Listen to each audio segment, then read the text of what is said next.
በጣም ከሚያናድዱኝ አይነት ሴቶች ኢትስ ኦቨር አሁንማ በቃ አሁንማ ህይወቴ በቃ እንዲህ የምትሉ ሴቶች በጣም ነው የምታናድዱኝ። ለምን በሉ ተስፋ ቆርጣችኋል ኦሬዲ።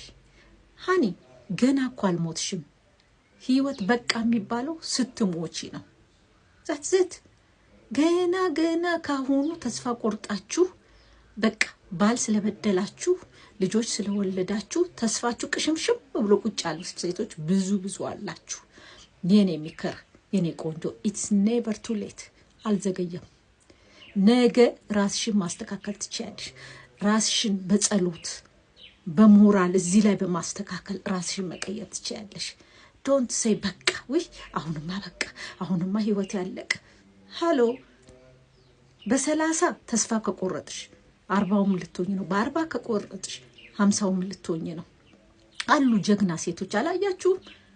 ትልልቅ ሴቶች እናቶች የሚሆኑ አያቶች የሚሆኑ ሴቶች ራሳቸውን ጠብቀው እየጸለዩ እያስቆረቡ ጽድት ብለው ደስ ብሏቸው ቡናቸውን እያስፈሉ ከልጆቻቸው ጋር የሚኖሩ ብዙ እናቶች አሉ። ምሳሌ ይሁናችሁ። አንቺ ገና በ20 በ30 በ40 በቃ ተስፋ ቆርጠሽ ቁጭ ያልሽ ሴት ስታናድጂ ብታይ ገና እኮ አልሞትሽም። ገና ስንት ነገር ይጠብቅሻል። የልጅ ማየት አትፈልጊም? ምንድነው ጉዱ? በቃ አሁንማ በቃ የምትሉ ሴቶች በጣም ነው የምታናድዱኝ። በጣም ህይወት በራ ያንኳኳም የኔ ቆንጆ ሰብሮ ነው የሚገባው። ስለዚህ ጌት ሬዲ ለሚጠብቅሽ ታፍ ታይም ከጸሎት ጋር ራስሽን አዘጋጅ። ራስሽን አትጣይ። ቆዳሽን አሳማምሪ።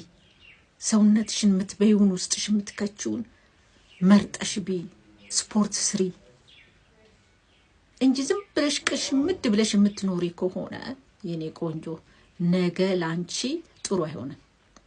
ነገ ፌር አይሆንም። እግዚአብሔርም አይወድም። የሰጠንን ጸጋ የሰጠንን ቀን አክብረን ጸልየን ደስ ብሎን የሰጠንን ውበት አፕሪሼት ካላደረግነው እሱም ይቆጣናል። ስለዚህ የኔ ቆንጆ በቃ አትበይ። በቃ ህይወት የሚበቃው ስትሞች ብቻ ነው። አመሰግናለሁ።